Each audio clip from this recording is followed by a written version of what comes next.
So the realities have changed the dynamics of this race in the last 18 hours, where if you go on social media, Trump, rage tweeting at 2 a.m. tells you this hurts. He doesn't know what to do with this. And we can get into whether or not there'll be a debate. I don't think there will be. How this is going to play out in terms of who she ultimately picks to go up against J.D. Vance. I think that will be an important decision. But just what Joe Biden did in placing his imprimatur on her candidacy for the presidency changed the trajectory of this race.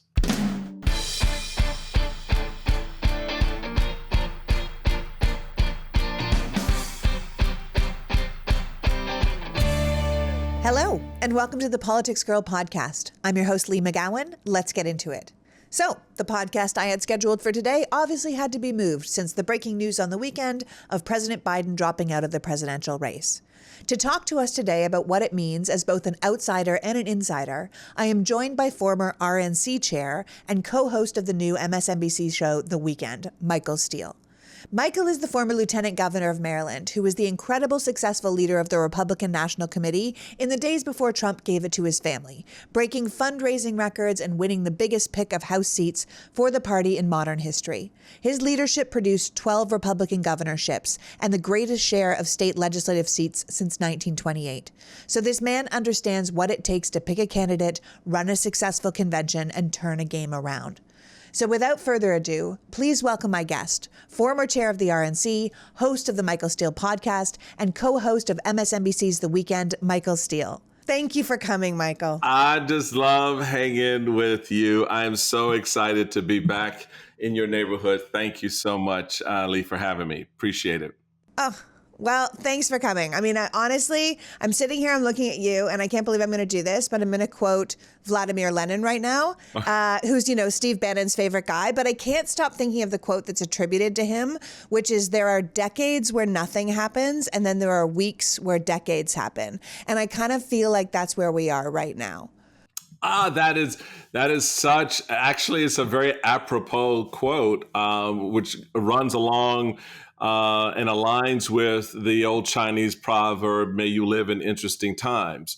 Yes. And what people don't understand about that quote is, about that proverb, it is a curse. It's not a blessing. It is not something that people like, oh, well, may you live in interesting times where things are, no, this is like, interesting times are not good. And we see this alignment where, decades are getting played out literally in weeks and even in some cases, 24-hour news cycles. And these times have been interesting since about January of 2017, when the former president of the United States, Donald Trump, took to the national and global stage and painted a dystopian view of America and the world in his inaugural speech. For people that know, this is the American Carnage speech. This is when he was talking about American Carnage. Yes, the American Carnage speech. And we have been navigating through that ever since. And what is still stunning to me is that people in the political class as well as the media class have not figured out what this is. There are so many signs where they still try to treat this period and this particular candidate now running for election again to the presidency as normal and as any other candidate. And so both, that proverb and that Lenin quote encapsulates this moment where the country is really at a crossroads that sit on a precipice. And it's really going to be a challenge to have the right framing of America to figure out what the next step is, because that next step can either take you further down a road or off a cliff. Yeah. I often say, you know, that scene in the movie where like the car is teetering on the cliff, where everyone in the car is trying to lean backwards and make sure that it doesn't go over. I'm like, literally, that's where the country is. And we all have to lean the same direction to not only get the car back on solid ground and then set a stronger, straighter direction for where we want to go. But we are right at that precipice right now. And people need to understand that. I often say, like, please, can we just live in a precedented time for once? Just like be calm, for crying out. Like, just give me some precedent. Like, that's all I want right now. You know, can we just live in an age where it's just boring? Just boring. I want to wake up in the morning and be like, what's the weather? Not like, God, what happened? You know, like, it's just exhausting. So listen, for those of you who might have been on vacation or, you know, missed it somehow, we found out on Sunday from what felt from the outside like a full-on shanking of the punditry and donor class, with kind of an assist from the media, that our current successful sitting president will be stepping away from running for president in 2024, and we will have a new Democratic presidential nominee. Now, I'm not going to bother to go into any more detail or give my opinions or thoughts about this move, because honestly, at this point, it doesn't really matter. What's done is done. The president has made his decision, and he did it in the right amount of time before the convention, and now we have to pivot and win against the existential threat that is the Trump-Vance Project 2025 ticket. So do you have any thoughts on that? On how it all happened before we sort of leave that part of the conversation? I do. You're like, no, Lee, I have no thoughts at all. I have nothing to say on that. Zero to say. I've had a lot to say on that, and was very clear in what I thought was an abuse of against the president, Joe Biden, by his own party. There were ways in which this could have been done cleaner, more quiet, and with a sense of deference. It is one thing. I mean, folks, you just need to understand, and I've been in this space, so I know a lot of how Joe Biden looked at this and how he felt about it. When people that you have helped get out of jams, similar jams, Nancy Pelosi, and have been aligned with, suddenly saying these nice things about you as they're taking the knife and pushing it deeper into your back. So I had a problem with that largely because I'm a chairman. I run parties at every level of our political structure. And the one thing you're always concerned about is your base, and what actions do to move your base into the game or move your base away from the game. And with the fixation on donors, which, the major donors, they were a big driver in this. The base was not. The political elites were a big driver in this. The base was not. And the political electeds were a big driver in this. The base was not. So you have to be concerned about how this is resonating with them.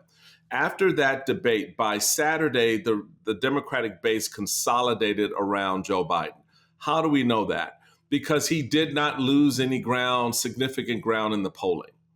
Joe Biden was 4 points down before the debate. By that Tuesday, he was 6 points down after the debate. As of the day he left, he was within a point or two on the national average. So there was clearly not this wholesale, oh my God, hair on fire, run away from Joe Biden. In polling that showed 75% of those polled said Joe Biden should not be the nominee of the Democratic Party. When asked who they would vote for between Biden and Trump, because that's the ticket, 45-45. So again, he was competitive. So my concern was where they would go. Where they landed was a better place because of how Joe Biden decided to exit. And that's right. He did so in a way in which he did two things: acknowledge what everyone had been saying. Okay, I realize that there's no pathway for me to win this. but then to embrace his vice president as the heir apparent, if you will. And people hate that terminology, but come on, let's go with it. Because that's essentially what it is. He endorsed Kamala Harris, and that then, as you saw, Lee, ignited a fervor with the base, which donated an unprecedented amount of cash within 5 hours, $27 million within 5 hours, well over $50 million and counting in the hours after that. And then, of course, the consolidation of those three classes. The donor class is still hanging out there, so let's set them aside for a moment. But the political... Let's set them aside for forever. Right. Well, you know what? As a quick sidebar on that, you make an excellent point, because what you saw happen after Joe Biden stepped aside and endorsed Kamala was what I realized the strength of the party was in 2010, when the donor class decided to push me aside and to follow the likes of Karl Rove and others to their super PACs and didn't want to give to the RNC. For the first time, we set up our own small dollar donor program based off of Barack Obama's effort in his 2008 campaign and his Obama for America campaign, where it was largely driven by small dollar donors. And we raised, within 18 months, well over $120 million from small dollar donors, to a total of $192 million when the big dollars came back, when they thought, oh yeah, now it looks like we're going to win. Then they showed up. But you make a good point about the power of small dollar donations in driving elections. And those are the dollars that candidates and campaigns listen to. Because when grandma says, here, put $20 a month on my credit card for your campaign, that carries a lot more weight than having, a multi-billion-dollar donor strike you a big check. Why? Because there's only one of those or three of those billion-dollar donors. There are hundreds of thousands of grandmas out there, and they vote. And they vote. So you make an excellent point there, and I think you saw that consolidation happen in a way that rejuvenated the core of the base around the idea of winning again. Not that they didn't think they could win with Joe Biden, but the energy level is different, because a number of those folks in the coalition, young voters, progressive voters, are likely now to rally around Kamala in a way that some thought would be a little bit more difficult with Joe Biden. Yeah. Well, I mean, I think often in some ways it's a self-fulfilling prophecy. If you tell people over and over and over again that Joe Biden can't win, that he's too old, that he can't do anything, then every single thing he says and does is going to seem old or whatever. When I kept thinking the contrast between Joe Biden and the other presidential candidate, I mean, he's way more incoherent. He's just as old. His policies are horrifying. It's terrible for women. It's terrible for immigrants. It's terrible for the LGBTQ community. There were so many things to run on that weren't the man, right? And so to me, it seemed like it was a terrible way to take him out. I thought it was classless. I thought it was done incredibly poorly. Of course, at the end of the day, I think it is absolutely amazing that Joe Biden himself is the one that raised the quality in the room, the way he left. He did it again. He brought class back to America. He allowed us to rally around. I think the whole concept, which I think we should talk about a little bit later, of an open convention is idiotic. I think it is Kamala, period, the end. Let us rally. Let us be excited. Like you said, the young people are thrilled. I've been saying this for years. Like, there's a lot of old guard people that are like, I don't know, a woman leading us. The kids, they don't feel like that. They do not feel like that. They are absolutely jazzed by her. And she is a powerhouse. And I've been saying that for years too. If you knew more about her, you would be less scared of Joe Biden's age. And now Joe Biden's age is off the table. And I think the question becomes who they culminate around, her and whom, because I don't think there is another. Can I peel back a little option. bit on a point you just made about young voters? I think it's very Please. important.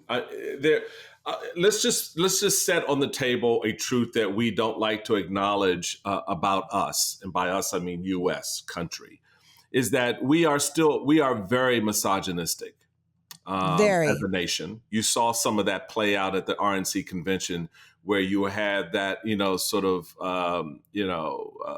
testosterone laden sort of presentation that really was offensive. I mean, having it's a man's world be a theme song. It spoke to a lot of the wrong stuff, right? In my Well, if view. I may, Michael, this is the most anti-woman ticket in American history between Trump and Vance. Yeah, They genuinely hate women. well, and the Genuinely fact have zero respect for us. and the fact that these attitudes are now out here that view women through a 1950s lens, where they're at home with an apron waiting for hubby to come in so that they can, make them comfortable, serve them a cocktail before dinner, put their feet up. The children come in, oh, daddy, it's so good to see you. I'm so glad you're home. And he's the, quote, man of the house. Well, that home never existed in America. It has never existed. It was created by ad gurus in the 1950s. It never existed. Yeah, it's this wholesale sale of the American dream. Exactly. So you have this sort of notion of manhood in this sort of jacked up environment. And then you have this idea about a female candidate running for office and how that's viewed through those lenses. And what's interesting about the point you made about young voters is, go back to Hillary's run in 2016. Those young voters who are going to play in this cycle were about 13, 14, 15 years old at the time. And their numbers were not in a way that would have any real impact. Today, that's not the case. So they have watched the 4 years of the misogyny, the grab them by the pee, the pronouncements by Donald Trump against women of color, women in power, through whether it's an April Ryan in a press briefing, or any other woman who challenges his, quote, manhood. Yeah, like when he was running for president in the first place and he said, who would listen to that face? Right. He's Exactly. been doing that stuff for years, calling us pigs and dogs. And then on top of that, you take away our rights. And I think that young women have absolutely frickin' had it. And I think young men understand enough that this is not the world that they mostly want to live in either, unless they are weak men who can't live in a world in which equality exists. And that's its own incel community. And that steroid and latent testosterone is what is prevalent on the right.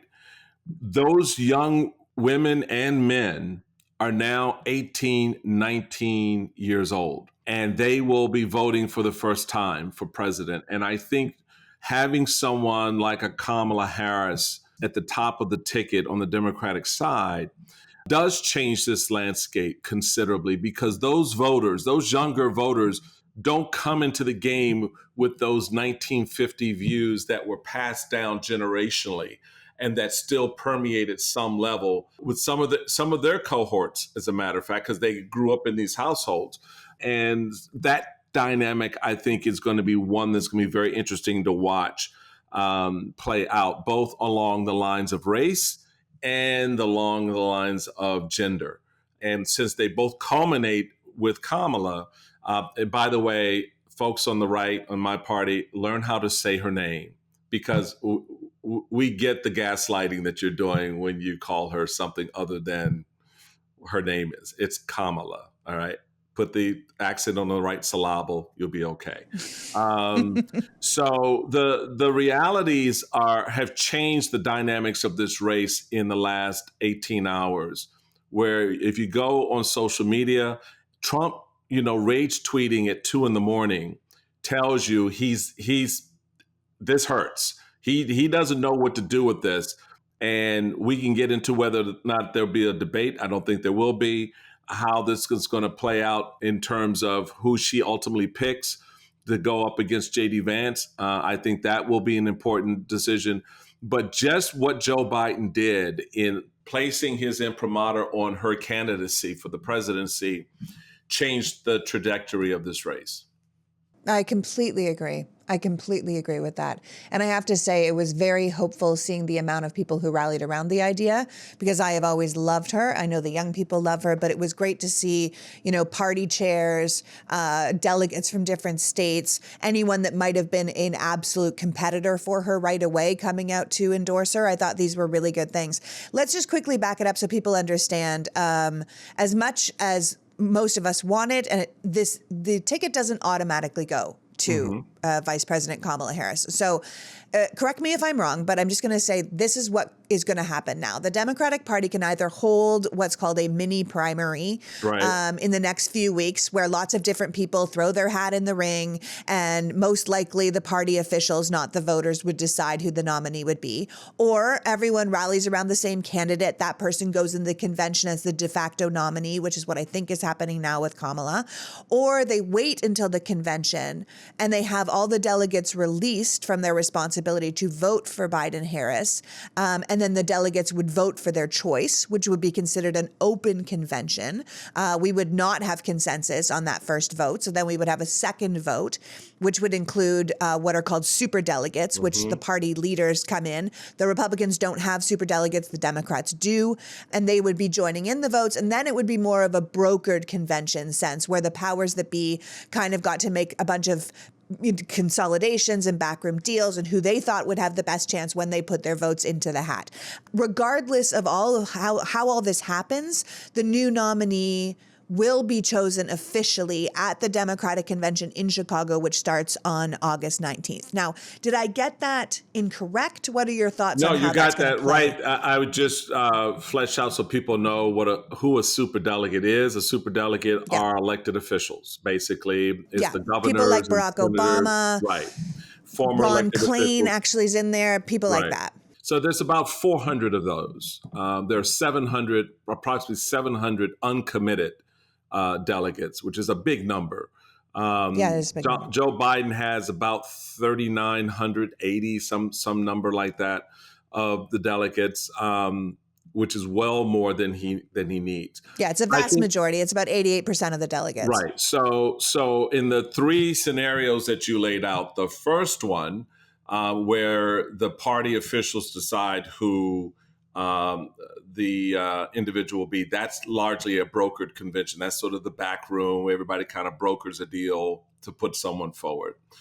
And it's the old school way of doing it, when people think of like old men in back rooms, cigar chomping, deciding on who it's going to be. Right. And the third way you described it, where it's much more of an open, free-for-all, no one's committed to anyone.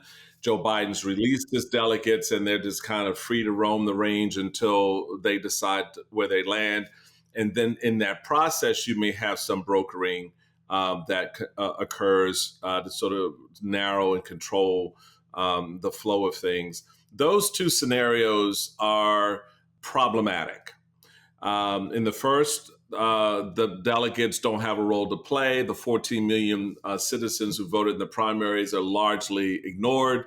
That creates a real problem for the party because of the way the Democrats are structurally organized and emotionally connected to the process. It would be a mess. The third scenario is also a mess because you can't control it.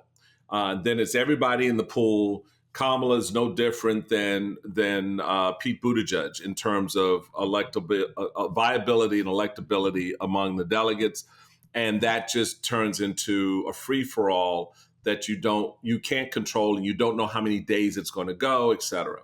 And they all end up attacking each other, and we do damage to ourselves. Exactly. The middle route is where this is likely to land and makes the most sense, where Joe Biden, and you see this already, by his placing his hands on her, you already have now 5 states, I think maybe 6 states, that have already announced that their delegation of delegates are all voting for Kamala Harris. So they've committed their delegates going into the process to Kamala.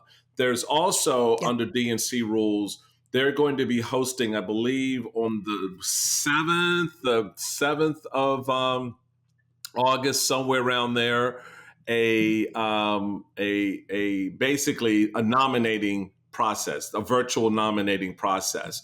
And in that process, that's where those delegates that Joe Biden has are going to transfer to Kamala. And that process is what you're seeing happen, lay out already by those states coming out early and saying, hey, we're committing to Kamala our 13 delegates, our 27 delegates, our 50 delegates, whatever the number is. So she's already now got committed to her delegates going into that. And likely you'll see, Lee, over the next 3 to 5 days, more states go down that pathway. And so she'll walk into that convention probably with all the delegates she'll need on the first ballot. Yeah, I think that's great. And I think the other thing we have to know is that Kamala Harris is the only person that would have full access to the money that's already been raised for the Biden campaign. Because of campaign finance rules, she's already on that ticket, and it's at least $100 million. And that's not including the money that was raised the day that she announced she would be running. If Biden has stepped down and he endorses her, she has full access to that money, which is a very necessary thing to run a campaign. And if the nominee ended up being someone else, that person would not have access to that money. They would most likely have to start their fundraising from scratch. I don't know how the Democrats would plan to get money back to people who had donated to Biden Harris. What they would do there is that's federal dollars. Those are federal dollars, and there are very stringent restrictions on how those dollars can be used and who can use them and how they're applied.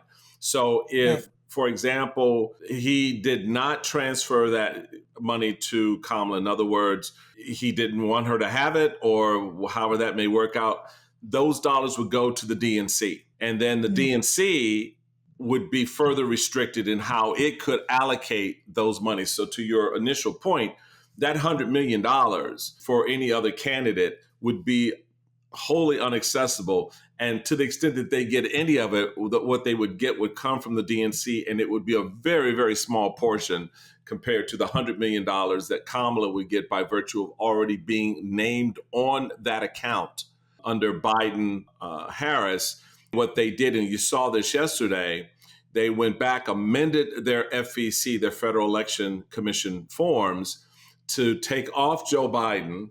So Biden-Harris 2024 is now Harris, fill in the blank, to be determined 2024.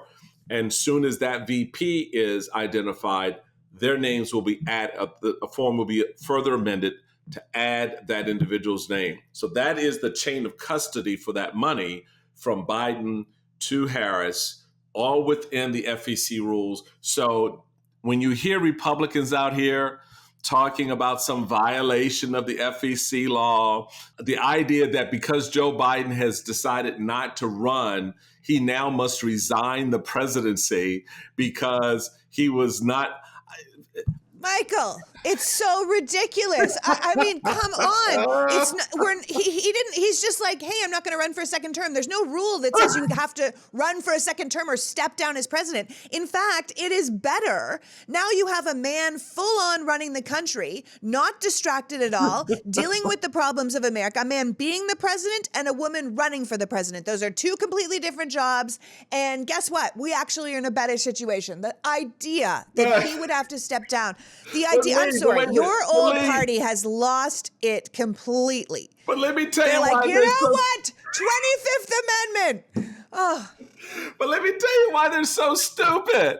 So let me get this straight. You want Joe Biden to now step down as president, thereby making Kamala Harris the president. So now you've just given the country the first Black female president, right? So she's no longer running as a candidate. She's running as an incumbent president for election to the office. You think that's a better plan? Just so stupid. Support for today's episode comes from OneSkin. And if you have sensitive skin, you know how hard it can be to find a product that doesn't cause irritation. But OneSkin's topical supplements are formulated with soothing ingredients and natural antioxidants that are gentle enough to use every day. Free from over 1,500 chemicals and preservatives that can make your skin red or irritated or itchy, their products are safe for sensitive skin. OneSkin's products are powered by their scientifically proven peptide called OS1. This peptide reduces the accumulation of damaged, aging cells, the ones that make your skin less resilient and more prone to lines and wrinkles. OneSkin has a full line of face and body products, including Shield, which is their sunscreen, and what I have been using all summer, that prevents UV-induced aging and repairs cellular aging all at once. I wear it every day, even on my arms, because the sun in the car. I really like it. It's smooth and easily absorbable. As someone with sensitive skin, I have had absolutely no trouble. Founded by an all-woman team of scientists, OneSkin's products are backed by extensive lab and clinical data to validate their success and safety on all skin types. Not only that, they're the first and only skin company to target cellular sentience, which is a key hallmark of aging. Their topical supplements are the easiest way to keep your skin healthy and hydrated without the harsh ingredients or irritation often found in other skincare products. So try it for yourself. OneSkin is more than skincare. It's about skin longevity, targeting the root cause of aging to help you look and feel your best at every age. Get started today with 15% off by using the code PoliticsGirl at oneskin.co. That's 15% off at oneskin.co with code PoliticsGirl. And after you purchase, if they ask you where you heard about them, please support the show and tell them that we sent you. It's time to expect more from your skincare routine. Invest in the health of your skin with OneSkin. Today's episode is brought to you by Lumen. Lumen is the world's first handheld metabolic coach. It's a device that measures your metabolism through your breath. And on the app, it lets you know if you are burning fat or carbs and gives you a tailored guidance to improve your nutrition, your workout, your sleep, and even stress management. All you have to do is breathe into your Lumen first thing in the morning, and you'll know what's going on with your metabolism, whether you're burning mostly fat or carbs. Then Lumen gives you a personalized nutrition plan for that day based on your measurements. You can also breathe into it before and after workouts and meals, so you know exactly what's going on in your body in real time. And Lumen will give you the tips to keep you at the top of your health game. Your metabolism is your body's engine. It's how your body turns your food into fuel to keep you going. At the end of the day, your metabolism is at the center of everything your body does. And optimal metabolic health means easier weight management, improved energy levels, better fitness results, and even better sleep. And for the record, it can also track your cycle, as well as the onset of menopause, and adjust your recommendations to keep your metabolism healthy through your hormonal shifts, so you can keep your energy up and stave off cravings. And I think that sounds incredibly helpful. So if you want to take the next step to improving your health, go to lumen.me/politicsgirl to get 15% off your Lumen. That's lumen.me/politicsgirl for 15% off your purchase. Thank you, Lumen, for sponsoring this episode. Now, if you haven't heard me talk about it yet, I wanted to tell you about the great new podcast from my friends at Courier called Vibes Only. I love this podcast, and I love the concept because it's true. We can all talk about politics all day long, but it also comes down to how we generally feel about politics or the state of the country. In other words, the vibes. Co-hosted by Brian Derrick and Glennis Muhar, Vibes Only checks the political vibes every week. It's like having your funniest friends break down the need-to-know political news, but in a way that doesn't make you want to tear your hair out, like we've all wanted to do, this past week. Leading up to critical elections where democracy is on the line, there has never been a better time to listen or subscribe to Vibes Only, and you can do that wherever you get your podcasts. Check it out, because those Courier people really have our backs when it comes to truth and facts. Vibes Only. So fixated on race and gender, and so fixated on this idea of somehow getting rid of Joe Biden, thinking they're going to mix up the process and make it harder. They lose sight of the fact that what they're asking for will actually make it easier for her, because if Joe Biden resigns as president, she becomes the president. She appoints a vice president and moves on. So then she goes into the convention as an incumbent president running for election. Hello. Yeah. The country now will see. You think that's a worse situation for the country? So it's just I don't understand how they rationalize these things, but yeah, it makes you kind of fall out laugh because it's so stupid. Well, I think honestly, the Republicans in many cases, because their hate and their bigotry is so strong, it often blinds them from proper decision making. I think, what happened with Roe, it was the dog that caught the car. I feel like what happened with this, it's the dog that caught the car. I saw Stephen Miller and MAGA surrogates like Kellyanne Conway losing it on television yesterday, literally losing it, talking about how it's so unfair to Democratic primary voters that they're going to get disenfranchised. And I was like, your entire plan for the election of 2024, not to mention the entire plan for the election of 2020, was to disenfranchise all voters, and definitely Democratic voters. They wanted to disenfranchise voters in Detroit in 2020. I mean, just throw the votes away. And in Philadelphia, wherever there were large black population centers in 2020, Kelly Conway and her ilk were running around talking about those votes needed to be discounted because it was clearly fraud in the black community that supported the Democratic candidate. So we have to discount those votes. So don't come crying to me about your concern for the 14 million Democrats who voted in the primary for Joe Biden being disenfranchised. Those folks are good. They like the outcome here. Trust me, they're okay. Well, also those folks, like I'm one of those folks, and those folks voted for a Biden-Harris ticket. Yes. And if Harris remains on the ticket, we got what we wanted in many cases. So like, what other tricks do you think the Republicans have up their sleeve? Because I think we need to tell people who are worried there is no legal reason whatsoever to keep the Democratic ticket off the ballot. Biden is making decisions now, which looks like it gives them plenty of time to get in all 50 states. The earliest deadline appears to be August 21st, which is Montana and Oklahoma. I know that Speaker Johnson and the Heritage Foundation are already talking about legal challenges. There are definitely 50 pieces to this puzzle, with 50 different states having 50 different ideas. There was a lot of talk about Georgia recently. And just so people understand, Biden dropping out will not impact Georgia ballots. If the Democrats have their convention, there's no nominee to replace. It looks like it's going to be Kamala. And if it isn't Kamala, Trump fans are going to be on the ticket in Georgia, along with Oliver for the Libertarians, Jill Stein for the Greens, and also potentially Cornel West, RFK, and Claudia de la Cruz, who are having their signatures reviewed. So just FYI, Georgia, you might have 7 presidential candidates on your ballot, and the only ticket really to vote for is the Democrats, or you're going to get Donald Trump. So I would be very careful with a third-party vote right now. But what else do you think your party has up its sleeves to screw with the Democratic ticket? I think that's an important piece, and that gets into questions of standing and whether or not Republicans have any standing to complain about what the Democrats decide to do with their ballots. That if if a Democrat decides to make that case, that's a different conversation. But a lot of that is just noise and signifying stupidity by Republicans and thinking that people are going to fall for that.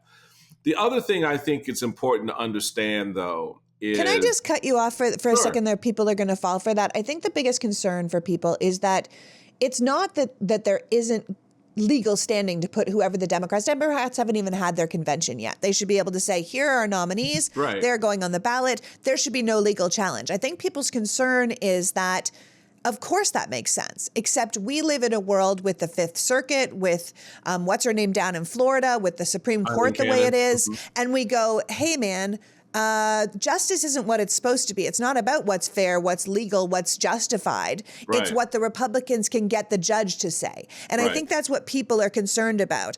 Because, of course, there's legal standing to have the Democratic candidate on the ballot. Our question is, will it get up to the Supreme Court where Clarence and Alito are like, yeah, you know what, like... Actually, the Democrats don't get on the ballot in Ohio or Wisconsin or Nevada. Is that a possibility? I think that's what people are mostly concerned about. I'm not going to lie to you. Yeah, it is. I mean, there's no telling which direction this could fall if legal challenges are pursued, and then you get into the appeals process based off of the decision. If a lower court says, Republicans get the hell out of here, then they appeal up to the particular circuit, and then there may be some forum shopping, meaning they'll look for a more favorable circuit to go to. And then, yeah, you could see this stair step up to the Supreme Court. I think, though, in the main, that's likely not going to happen with respect to the ballot challenges, because as long as the Democrats with this changeover make their deadlines, Yeah, they should be fast. They have fine. to do it fast. Right, they have to do it fast, but as long as that happens, that's why they're doing the virtual nominating process like they did in 20 with COVID. Like you saw the Republicans do it on the first night when they got into the convention hall. Democrats know, because of the timeliness, the 21st of August being one of the first states where you've got to have everything locked in, to get that done sooner. So if there are any issues, you can get them cleaned up before the 21st of August. Especially since a handful of states start voting in early to mid-September. That's right? correct. That's correct. Yeah. And so that's a big part of it. But the other side of this, I think, is it's not so much what the Republican Party is doing. Folks need to pay closer attention to what their state and local boards of elections are and how they're preparing.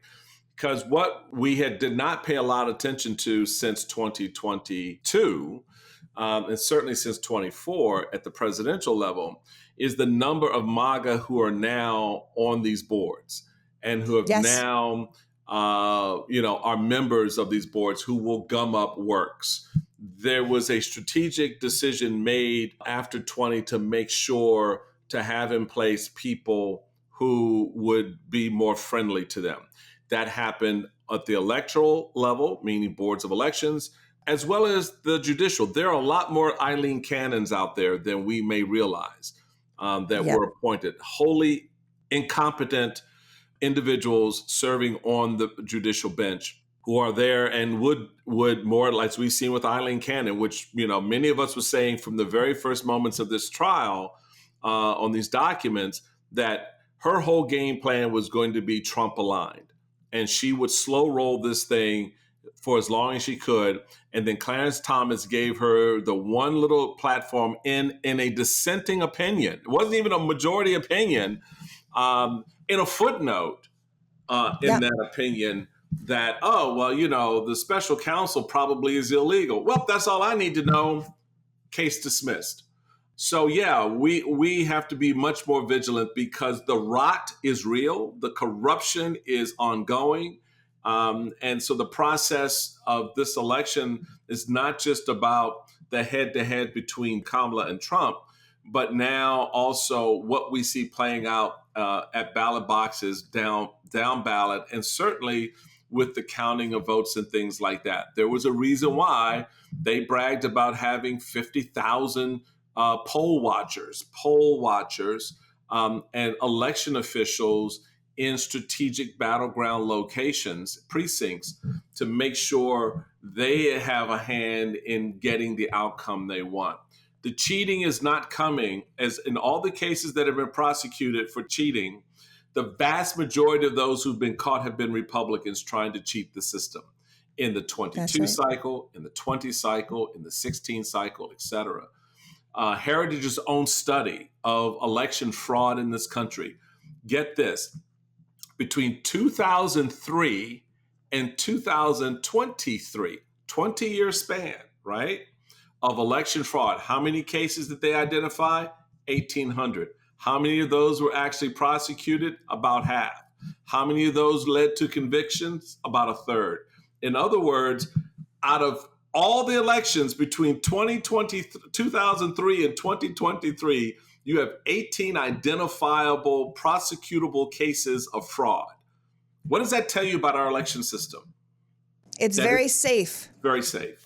So watch for those things to happen. Pay attention to what your boards of elections are doing, the people who are showing up on election day. All those things will matter in this cycle, because I fear a disruption of the process, intimidation to disrupt the process, to cause the delay in processing of votes will certainly be the order of the day. This has always been the plan. This has always been the plan, That's whether it. it was Joe Biden or Kamala Harris. That's The it. plan was election suppression, then election vigilantism, going to those drop boxes in Arizona with your gun and intimidating people, intimidating poll workers, making sure people don't want to work at the polls.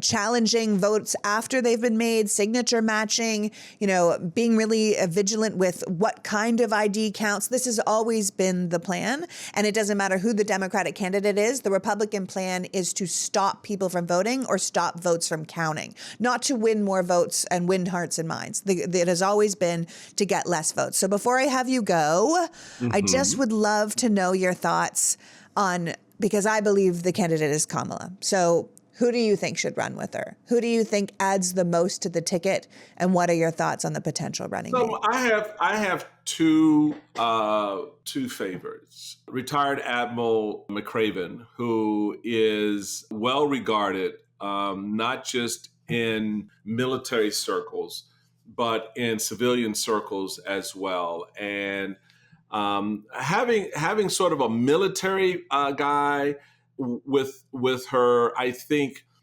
shores up some foreign policy concerns people have. Although you've got to admit that she has done a good job in handling her assignments overseas.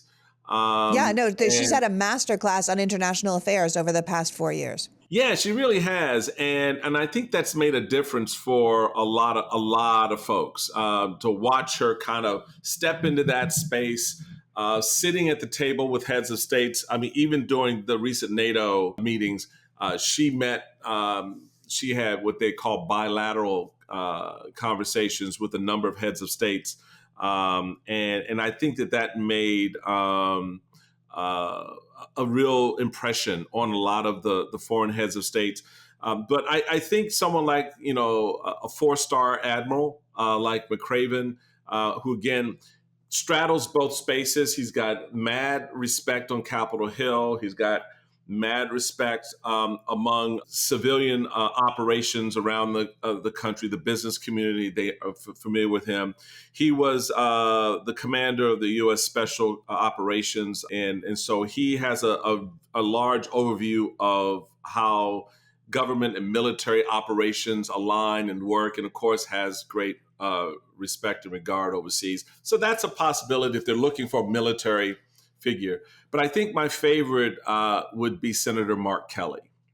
I like Mark Kelly a lot. Gabby Giffords, his wife. So people know, Senator Mark Kelly is the senator from Arizona. Senator from Arizona. Who's an astronaut. His wife is a friend of mine. We are Rodell Fellows together. In fact, in her first year in Rodell with us, she was shot while campaigning for election and severely wounded, survived, thankfully, and has been a staunch advocate with respect to gun violence. And certainly the attempt on her life, the congressional baseball game shooting in which Representative Scalise was wounded, and number of instances of political violence.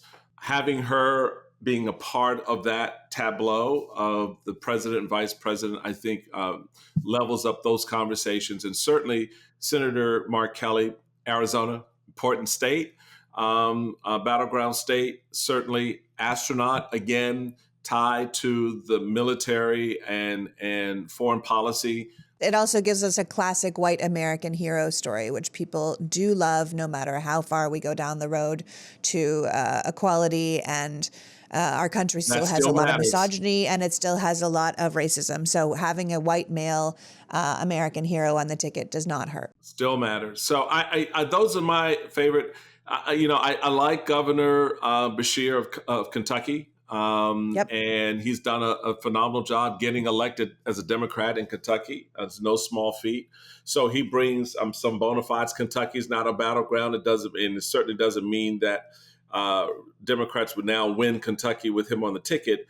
But what he does is help with the middle of the country.